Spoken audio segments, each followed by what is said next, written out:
We're live on your DSTV channel 421, GoTV channel 144. This is Joy News Prime. Tonight, fix your inefficiencies before making demand for adjustment. Consumers confront utility providers as they express anger over demands for up to 148% upward review of tariffs. Like today, I pay 2,000, but they're written 150, 200. My suspicion that they are thieves. So why don't you plow back the profit you are realizing in improving services than rather coming to the Ghanaian to ask the Ghanaian for further adjustment upward? Government accused of abandoning over 200 Fulanese after they were displaced in Zokole in the Yendi municipality of the northern region after they were attacked by gunmen weeks ago. It's very, very unfortunate that the government is not paying serious attention to these people. When I got here, I get sad because I'm imagining if it rains, where do they go? 45 public colleges of education, 300 bed capacity hostel each. Government commences construction next month. Now, prime business and sports will come your way from 8 p.m. Charles, what's coming up in business? Well, tonight, former Finance Minister said TECPA is sounding the alarm of a further downgrade of Ghana's macroeconomic credit ratings if the economic fundamentals are not put in place. With the indicators going down, south as they say, then what it means is possible that, we may be in for further, downgrades, when the next round of downgrades, ratings, come in.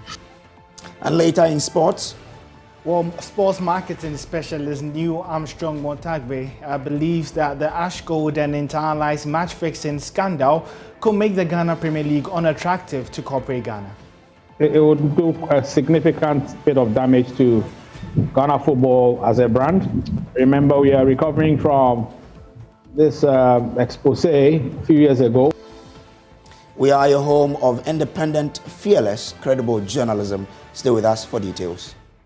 Now, the General Secretary of the Tabital International Ghana chapter, Yakubu Musa Bari, is accusing government of not fulfilling its promise to provide aid to over 200 people who were displaced in Zokole in the Yendi municipality of the northern region after gunmen attacked 3 Fulani communities.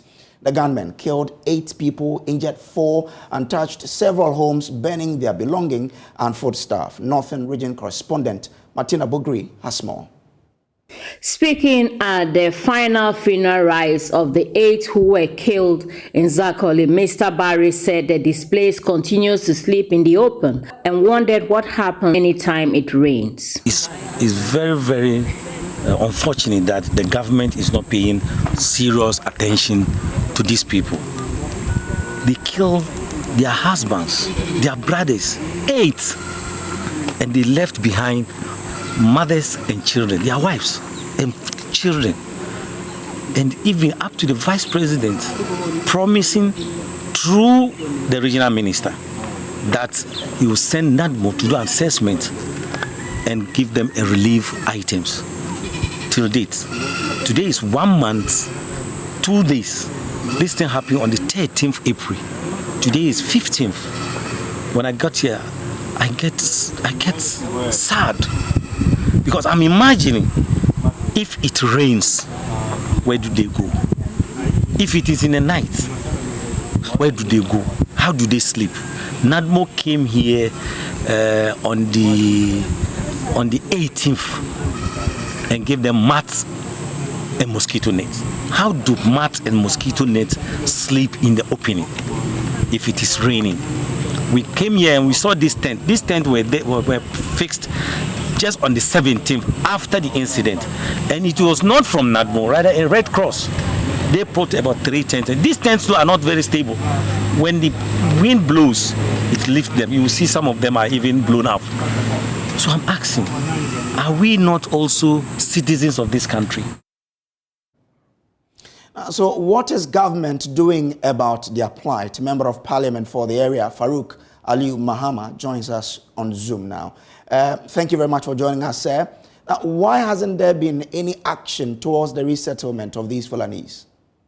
Thank you very much for the opportunity. I think, first of all, it's a miscommunication from the young man to state that the President of the Republic of Ghana, Nana Addo Dankwa Akufo-Addo, the Vice President, are people of standards that always see every Ghanaian as a citizen. And the Fulani is not left out. I think when the incident happened, I had a call from the Minister for the military. We talked to the minister. We had a chat with the DC. We were dispatched there. I was there with the DC. We went to give a first-hand support. The Zakoli chief, who is a member of the MPP Council of Elders, who is an MPP member, made sure that they were comfortable. And quickly, the Vice President also came in the entourage. I was in the company of the Vice President and the Minister and the MC. Immediately, the Vice President gave a donation of 60,000 Ghana cedis for them to the chiefs and to initiate the construction of modern homes for the people.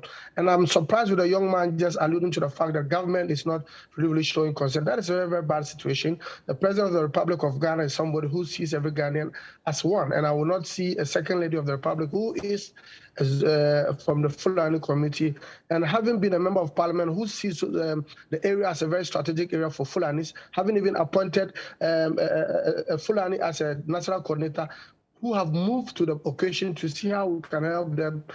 And the minister and the MC are putting together to see how we can give them affordable homes for them to start to have a permanent accommodation. So it's a bit surprising for the young man to just go within a day and just assess and say that government is not concerned. And I think that's a very bad situation, and I believe he must apologize to the people and the misinformation. Well, Farouk, the most important thing for them is where to put their head so that when the rain's coming, they are safe. And they don't have that at the moment. That is the critical matter here. How are we solving it? You say government committed to construct buildings, but we don't see anything happening on the ground.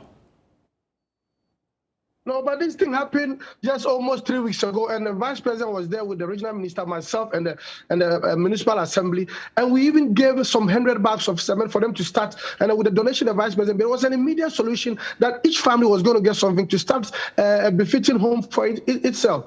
And if you say that government is not showing concern, I believe it is not a good way to describe the government, because I believe that as a member of parliament, the people of Yendi and the people of Zakoli, they are under Yendi constituency, and Fulanis are very, very critical and supportive of the MPP government. So it's unfortunate for him to just go at a day and see the situation and say that government is not showing concern. I think that is very, very bad, because as we speak, their plans are underway by the regional minister and the MC to make sure we give them permanent homes. And all right, thank you very much for joining us. We're grateful that you had time to join us there. Now, utility consumers have been pouring out their anger over demands for an upward review of tariffs. Now, Electricity Company of Ghana, for example, has requested for a 148% increase in its tariffs. Together with NETCO, Gridco, VRA, and the Ghana Water Company, they've been explaining why they need more in tariff charges.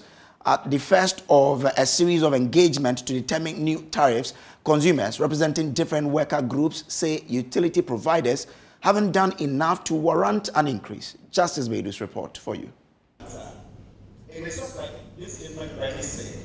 Tella Efua Edu has come to this meeting with a story. When I first heard that ECG, right, want to increase their prices, I was like, hey, how are we going to cope with this?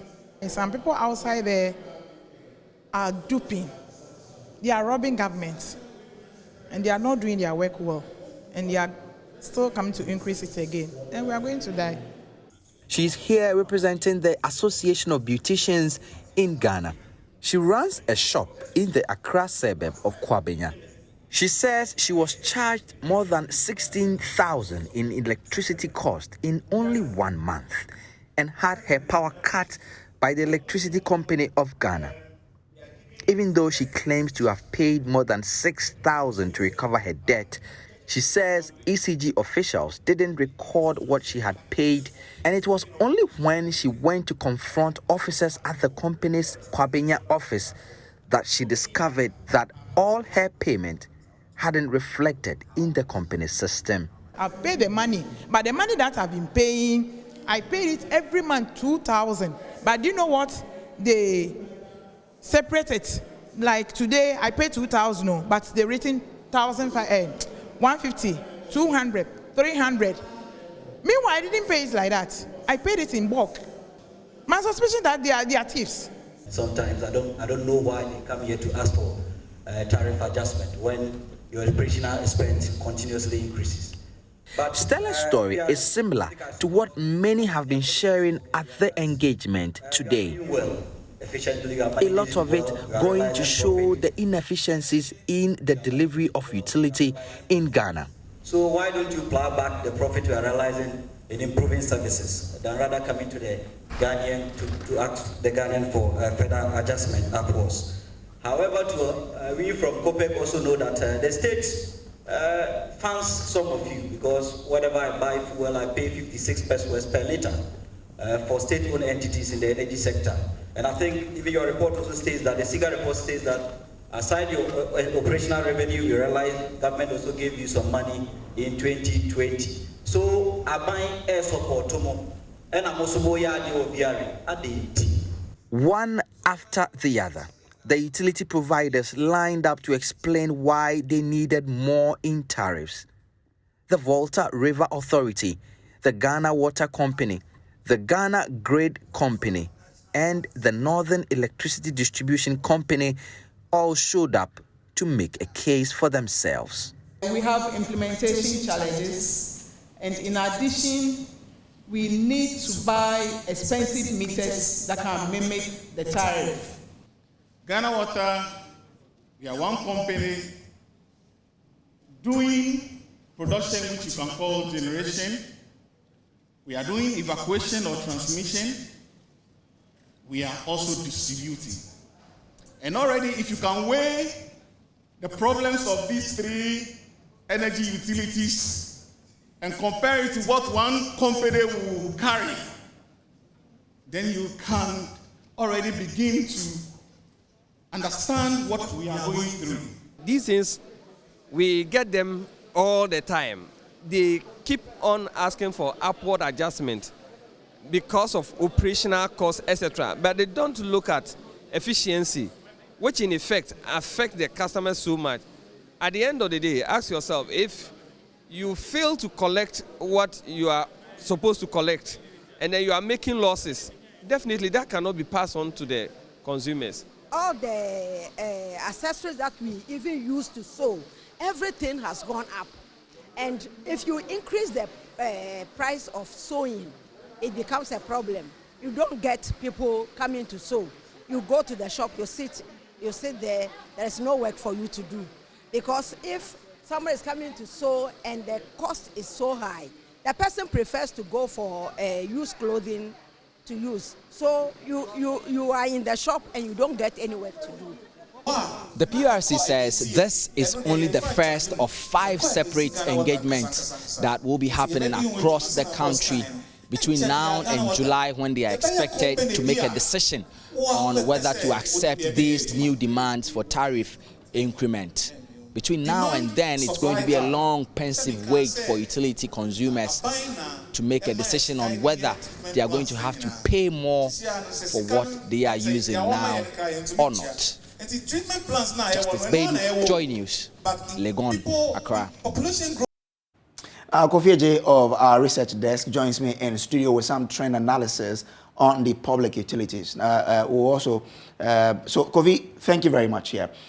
What are the processes for tariff approval? So there you have it, 4 processes. So first of all, PRC invites proposals from utility companies like ECG and then NETCO and then Ghana Water Company. Then this proposal will go to the utility companies, will then submit proposals to PRC. Then PRC hosts consultative meetings with stakeholders over proposal, just like we are having Justice Bedu reporting from there. And then the PRC makes final determination on the proposed,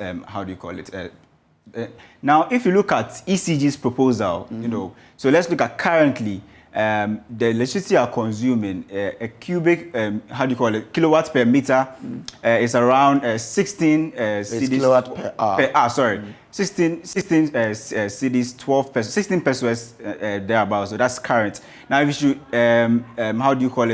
ECG wants to move this from 16 to 39 pesos. Okay. And that's up from somewhere around 148, percent increase. Okay. And if you should look at the rest of the years from 2022 to 2026, you should, on the average, the first year will be around 11% increase.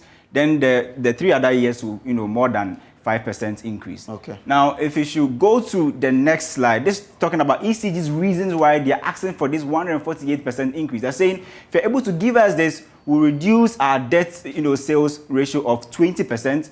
We also connect service customers within 5 days after payment, and revenue will increase of more than 98%, and achieve system loss of just 20. So those are some of the reasons that ECG is given in their request for Ghana for us to give them 148% increase.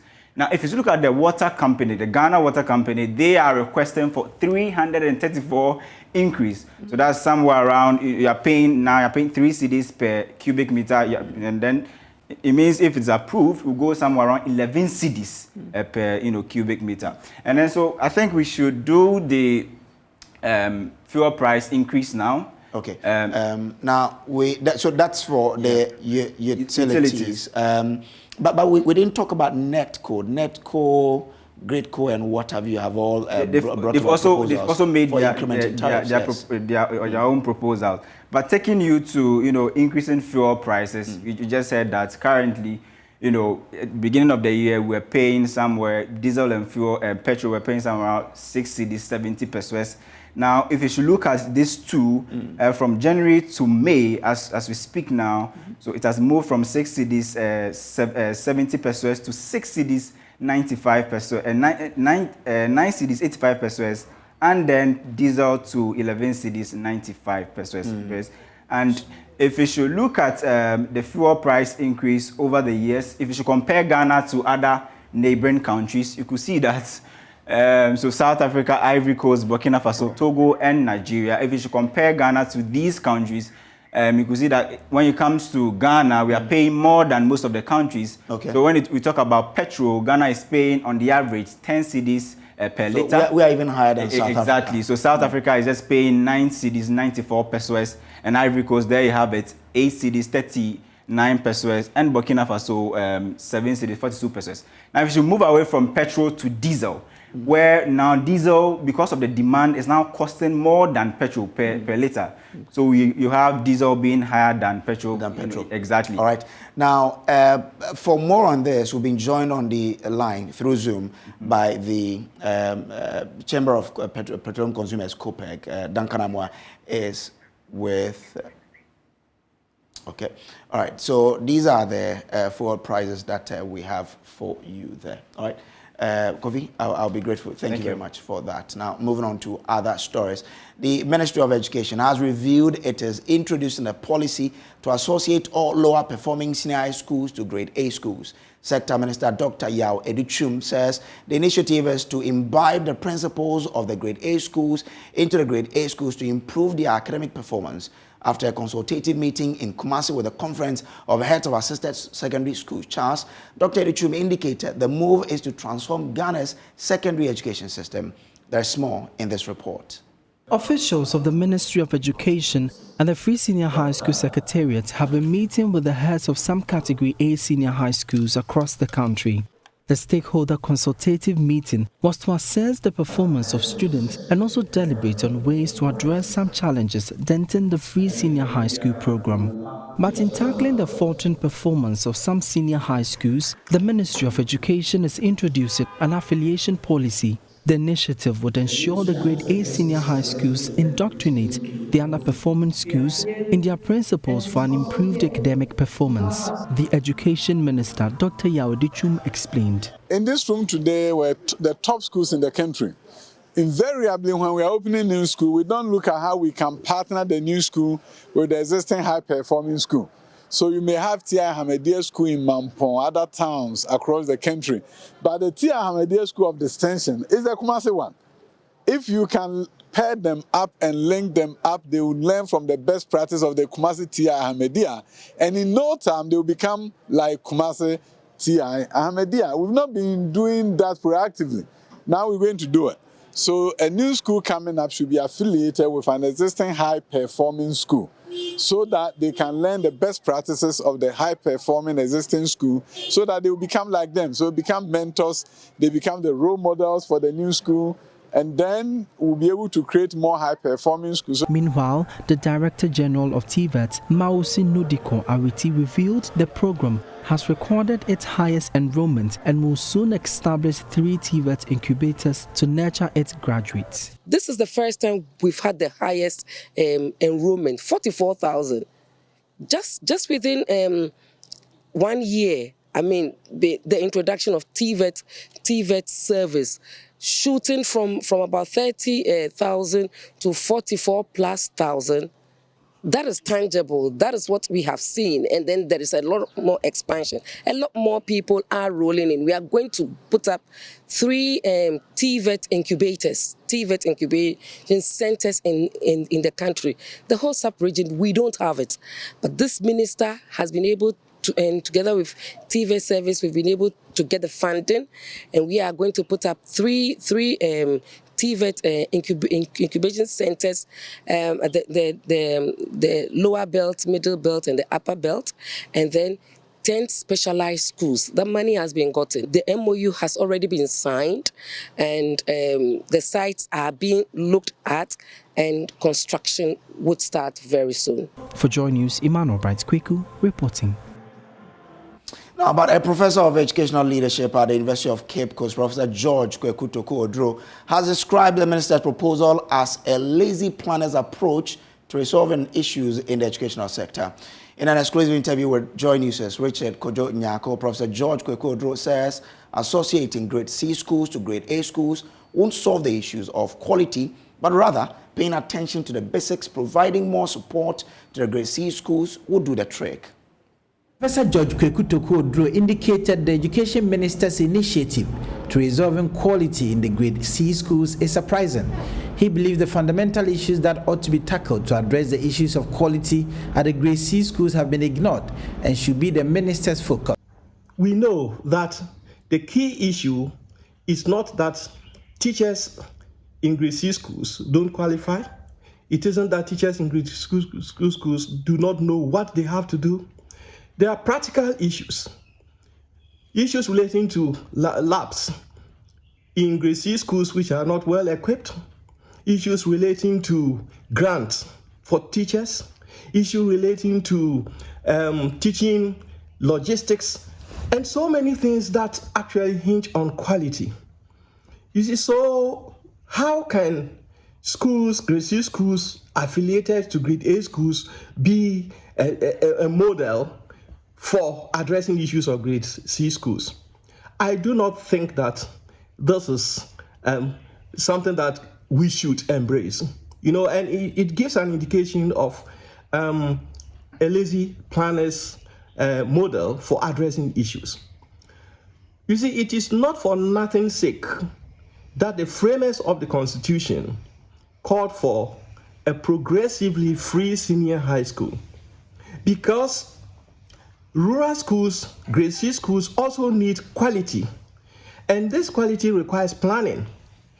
If in the past 6 years, if government had planned very well, heeded the call on the ministry not to haste in implementing the across-board free SHS, and targeted grade C schools by addressing issues of equipment, lab equipment, issues of library, issues of classroom furniture, and all those. By now, at least about 10 schools, we can point about 10 schools would have been leveraged to the point of grade A school.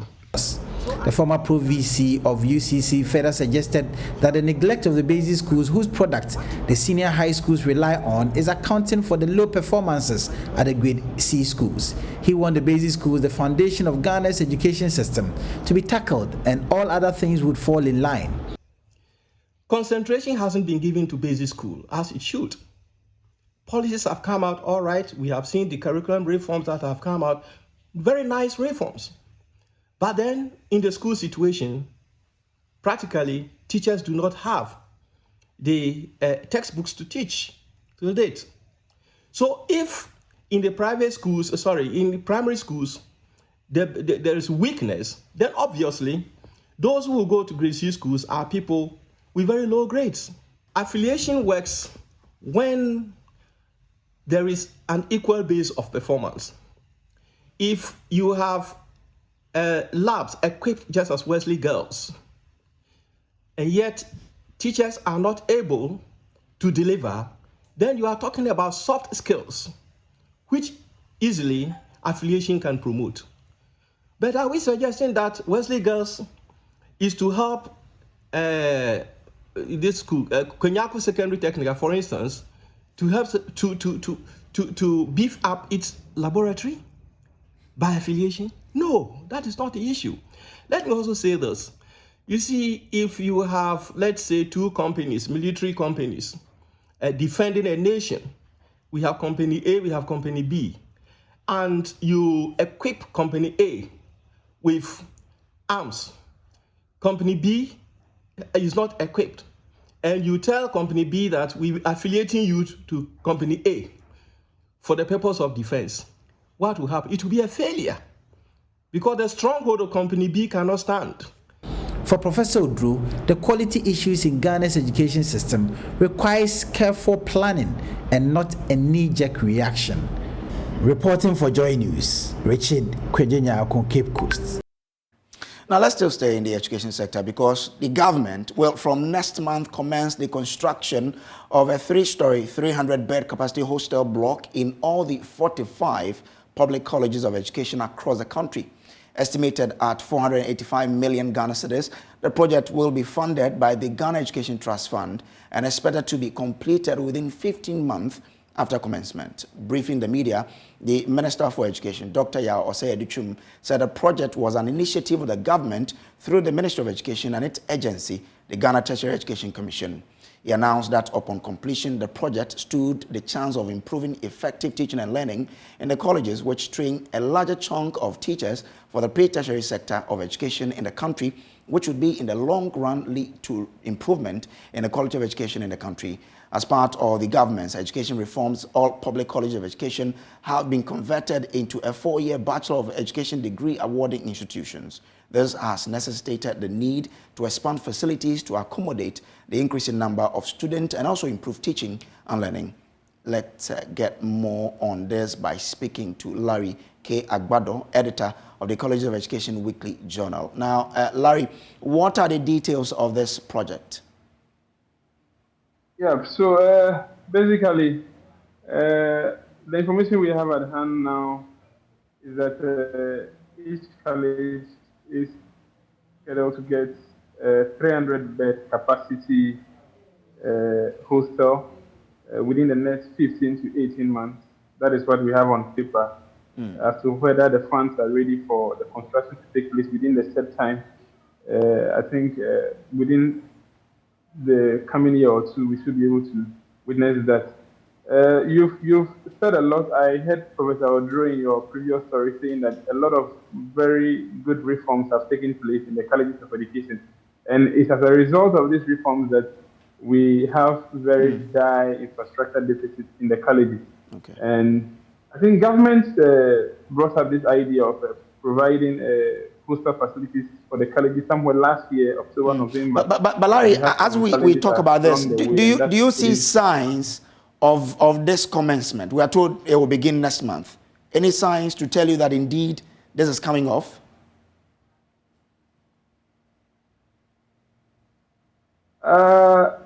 Signs to show whether this is coming off anytime soon. Currently, I'm aware paperwork are currently ongoing to finalize the signing of the agreement between government and then the various contractors that have to go on site to construct this project. But to give you a timeline, the information will be connected to these formalities to end and then construction to start. But I'm not a government spokesperson. Okay. So Larry, you know much about the College of Education. How is this a big deal for you? Yeah. It's actually a big deal because currently we see the situation in the colleges of education. It's not something good we are happy about as a country, because currently as we speak, we have about 2-year groups on campus. The rest 2 are home, just because there's no space on campus to accommodate the 4-year cohorts of students that we currently have in the colleges. In the past, we had the colleges running a 3-year program where students stay on campus and spend students who are supposed to spend 4 years on campus, but because of infrastructure deficit, you don't have space to accommodate all the entire 4 years. So we are sort of running some kind of modernized version of the double track. So we currently have 2-year groups on campus, and the rest are home. Those on campus, I think they are currently writing exams. By next month or so, the final years will come to campus. So this project is actually a time-saving one that is going to actually help the colleges expand and grow and accommodate more students. Okay.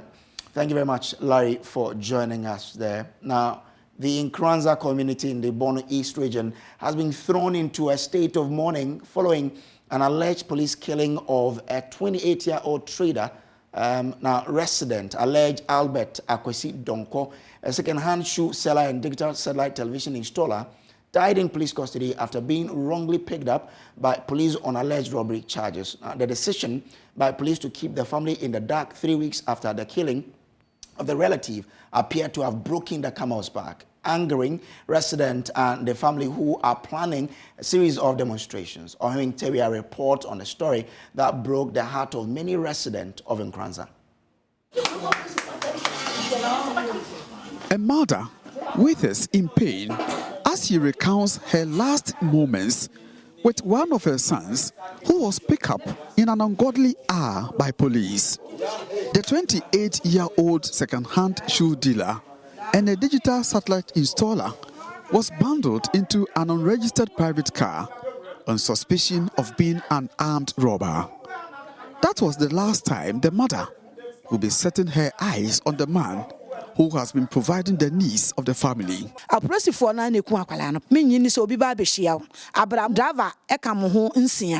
No more better come. Mamma walker and mubia can I rebia more. Mumua mubia, mumubia, tuna and camubia. Na aqualano quite infine and the tree team cannon. Ntiana core. Inside the Kasajan home of Albert Akwesi Donko, there is an unsettling scene of clothes and other personal items strewn about in one of the rooms. The police team ransacked Albert's room in search of evidence to incriminate him.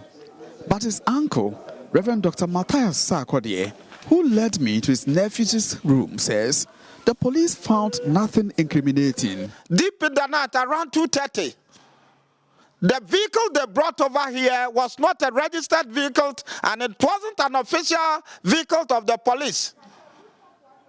The mother was even about to join them, and they took the vehicle away. Kwesi was not part of the armed robbers. So they had nothing to say, rather to inform us to be moving up and down, at least to steal time in order to have another case to present to the regional commander. Residents allege Albert was picked after bumping into an armed robbery scene which involved some police officers, an allegation we cannot independently verify. But police sources say the deceased was shot in crossfire between police and suspected armed robbers in an attempt to arrest other accomplices. At Techimai, headquarters of the Bono East Regional Police Command, police declined to comment on the issue. Back at Nkranza, the killing of Albert has angered the youth who want justice for Albert. Nana Eje Bafu Romeo is convener of the Nkranza Youth Association. It's Albert today, but tomorrow who is next? It could be me. This is not a Nkranza issue. This is a national issue. Please, men that we are paying with our taxes, those who are in uniform to protect us are now the people that are turning back to harm us. The youth are angry, but we are calming things down. If not, they will have been violent, there will have been chaos, but we don't want a situation or a scenario that we will lose another life. We don't want to lose any life. The streets we will hit. We just want justice. We have to display our displeasure. The police at Techimai say the matter is being handled at the national headquarters. From Nkranza in the Bono East region for Joy News, Ohimin Teria reporting. Now we are crossing live to Ohimin Teria, who is in Nkranza as we speak, for update on the story.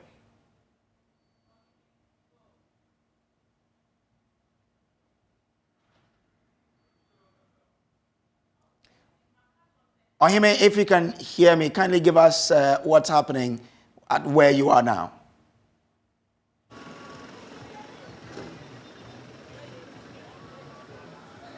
Yes, currently in Konaza, the residents are still talking about the fact that the late Albert Donko may have died without any provocation because they believe that he's still an innocent man and still, accusing police of being complicit in the death of the late Albert Donko. What we are picking is that the youth are bent on hitting the streets tomorrow, and they promise to ensure that the street protest will be a peaceful one. Questions are being asked as to whether they will have police protection as they hit the streets tomorrow. But the indication that they have given is that this is a peaceful march. They will be converging at the spot where the late Albert Donko operates and works from. He actually has a shop. There's a particular place in Nkranza where he has been selling the second-hand shoes and also, hawking ice water. So this is a particular spot the youth say they will converge and then march to the Omanhene of Nkranza's palace to present a petition to the Omanhene and later to the municipal chief executive and then the divisional police commander. What we are also told is that the Nkranza Manhene and the traditional council will hold a press conference on the issue tomorrow. Tomorrow being Tuesday promises to be a very busy day for residents of Nkranza as they continue to protest against the killing of Albert Donko, who they say police killed an innocent person. Throughout the day, getting closer to the night, is there any update, any fresh information you've picked in relation to this particular matter?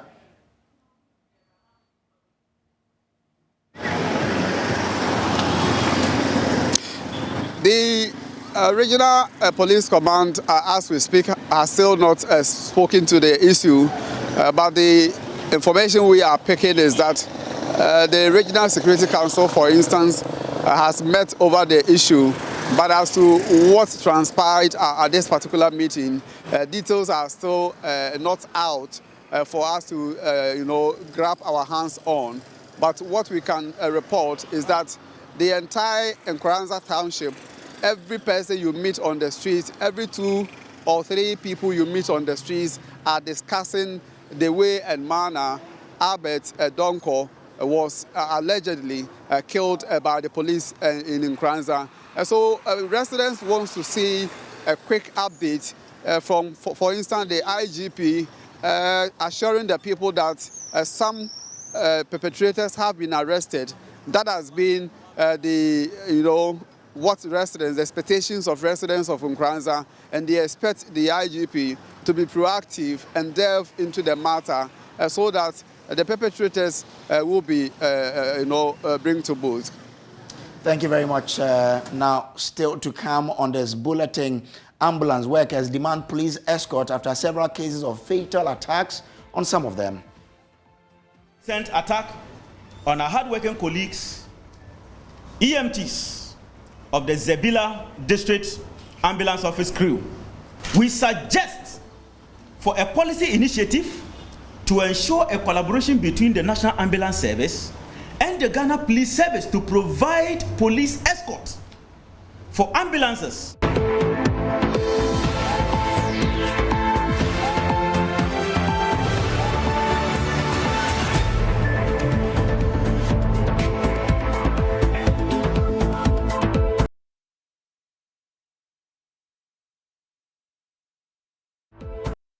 Welcome back from the break there. Now, ambulance workers in the country are requesting that the government provides them police escorts. It follows recent robbery attacks on some of them. Now, under the name Emergency Medical Technologies Association of Ghana, MTAG, the group's call comes after the recent Zebila District Ambulance Office attack, in which the crew transporting a patient from the Presbyterian Hospital in Boko to Tamale Teaching Hospital was shot at by some armed robbers. According to the association's president, Michael Ghani, the gang physically assaulted the crew and threatened to kill them. The association is worried because 13 attacks have been reported, with one member dead, but no arrests have been made. There is more in this report.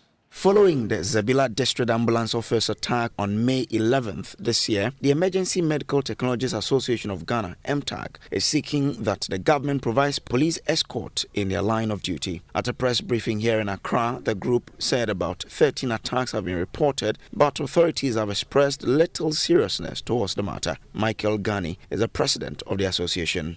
The very recent attack on our hardworking colleagues, EMTs, of the Zebila District Ambulance Office crew, who were transporting a patient from Presbyterian Hospital, Boko, to Tamale Teaching Hospital on the 11th of this May. There are about 13 documented incident attacks to date. In this instance, we lost one precious life. We suggest for a policy initiative to ensure a collaboration between the National Ambulance Service and the Ghana Police Service to provide police escort for ambulances. The group also appeals for the approval of its proposed risk allowance and full disclosure of a patient's medical issues as it discusses the dangers of the job. We therefore want to appeal to all health facilities to be fair with us about patients' conditions and disclosed every bit of information to us. The approval of the proposed risk allowance for EMT. Deputy General Secretary of the Health Services Workers Union, Patricia Cheneboa, called for investigations into the incident and for perpetrators to be brought to book. We are also, by this statement, calling on the government to investigate the matter to bring the culprits to book. Some workers also talked about the difficulties they face while trying to save lives. How we felt about it is very bad. Sometimes when we are on night duties and they even dispatch, we are scared to go. Quite recently, my team experienced one in Dodua, where my team was dispatched to Dodua Hospital to transport a patient who was in a respiratory arrest. Like few minutes after we get in there, the woman passed on. The families of the woman just attacked the ambulance. The association is further making an appeal to the general public to cease attacks on its members. Efwa Aprekua Boafo's report read to you. Now, school feeding caterers in the Upper West region have gone on with their decision to suspend cooking services to basic schools in the region. Food vendors at the various schools who usually have low patronage when the caterers are at post are now making the most as they remain the only alternative sources of getting food by the pupils. Pupils who cannot afford buying from the food vendors sometimes abandon classes for home. Joy News' Upper West Region's correspondent Rafiq Salam reports from Wa. Kitchens of the various basic schools in the Upper West Region, majority of whom are makeshift structures, are being abandoned and deserted by the caterers. Members of the School Feeding Caterers Association decided effective today to boycott cooking services over what they described as inadequate school feeding grant. Here at the Tendamba Primary School, the old and jaded classrooms that have been converted into a kitchen are under lock and key. Headmaster of the Tendamba Primary A, Pen Panzaga, disclosed that the caterers came round this morning to tidy the kitchen and later informed him about their decision to suspend cooking services to the school. Mr. Payne juxtaposed the significance of the school feeding program on the pupils' education and the effects of its suspension. Well, it has effects on them because from our locality here, most of the children come to school depending on this hot meal a day so that they will have something to eat. because when they are coming from home, most of them don't eat before they come. So once it's like this, by the time they are supposed to get the food, if they don't get it, the rest of the day becomes so difficult for them. They are not able to cope because of their hunger. So, and when that also happens, it also affects the rate at which they concentrate in class, and then it also affects their learning. He added, in some schools, the pupils abandon classes upon realizing that there is no food for them. Normally, we are supposed to close at 2 o'clock, but by 11:30, 12, most of the children are no longer with us. They run away. We have been talking to them, but the practice still continues. Today, we were thinking that they will prepare the food for them so that they will stay till the end of the day. But now that they are not going to cook for them, we'll wait to see what happens.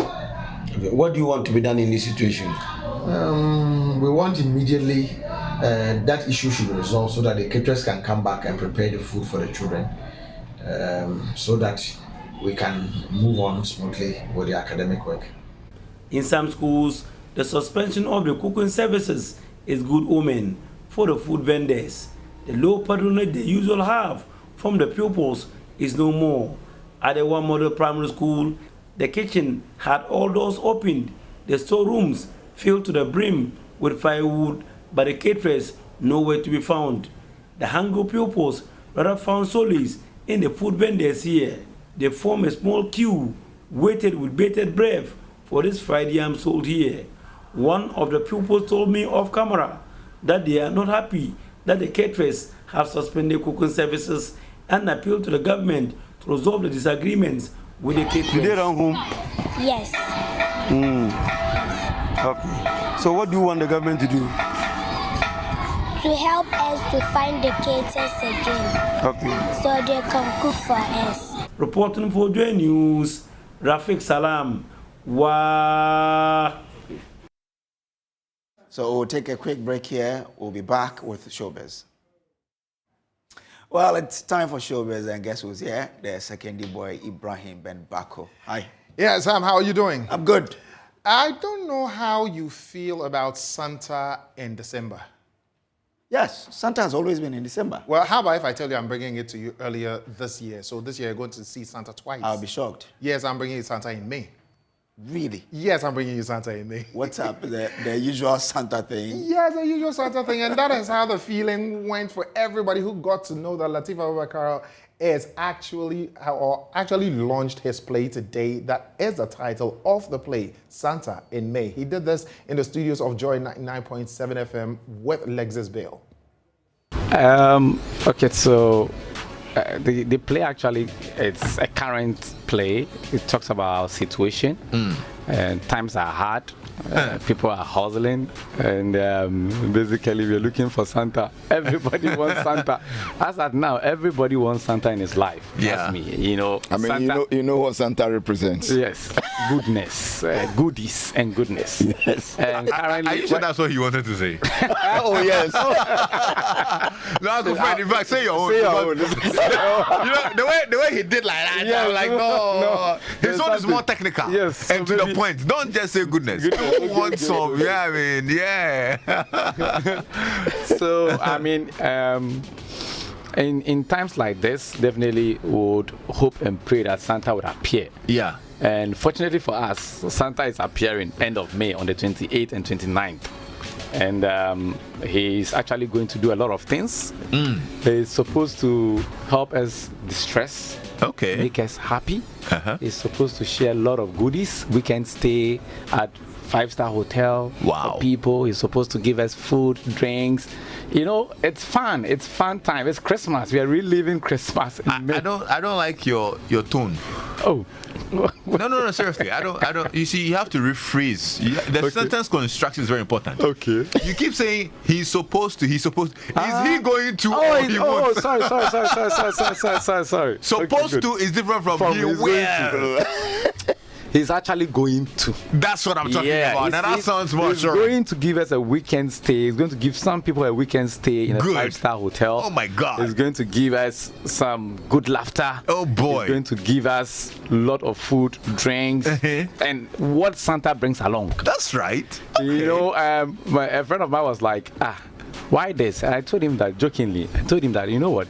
When Santa came in December, unfortunately, he was not able to share all the items. Waiting for another December, they might go bad. Yes. So he's bringing them in May. Oh, that's good. Expiry dates on the goods. So, Yeah. you know. Well, that is interesting. And if you want to experience Santa in May, all you have to do is just on the 28th and the 29th, just make sure you are at the Accra International Conference Center. Well, filmmaker Pascal Aka is not so excited. Reason being, he has won 13 awards with his movie that he just won the best soundtrack at the AMVC. And out of the 13 movie awards he has won here in Ghana, he has not received even one plaque since 2019 from the same movie. This morning, in a convo I had with him on Showbiz Now, he expressed his dissatisfaction and his surprise that since that time, he has not even received one plaque. We won 8 Ghana Movie Awards, which includes Best Film, Best Director, and we won 6 Golden Movie Awards. And sir, dear sir, up till now, those award shows have yet to present us with the plaques. Wow. So of all the multiple awards that my movie won, sir, this is the first time that I actually physically have the award. So I went on stage, they gave me the award, I went backstage, I went back to sit with this. So all the 13 awards that I won in Ghana, they are not in my office, they are not at home, and the awards organizers are now responding to our calls, our frustrations, and they have not presented us with anything. So it's not just about the money that the Nigerians have, it's about the respect. And a lot of work should be done with our award shows. Like the lack of respect to the filmmakers is just really unacceptable. Pascal, Ghana Movie Awards have been great. Are you saying that you not being presented the plaque is a sign of disrespect? Absolutely. It's a sign of disrespect. Here's the thing. They say that we should come to an award show. Fine, you organize an award show. You've done a good job with that. But us as filmmakers, we spend money to make these films. We made a film, and then we go on stage and we pose with an award in Ghana in front of the crowd, and we go backstage. We have to give it back to the ushers, and we still go home empty-handed. You understand? So it's so sad that, I won all those awards in Ghana, and I'm more motivated to make a movie so that I'll be known internationally, but not necessarily in my country. It makes me, lose hope in the industry in Ghana, which I did the last time I did interviews. You all saw it. At the same time, they think that award shows, it makes us thrive to do better. Well, that was Pascal Aka. Expressing his displeasure with event organizers for award schemes here in Ghana. And that's it for the bulletin for today. There's more news on myjoyonline.com. My name is Samuel Kojo Brace. Remember, Joy News, your home of fearless, independent, credible journalism. Up next.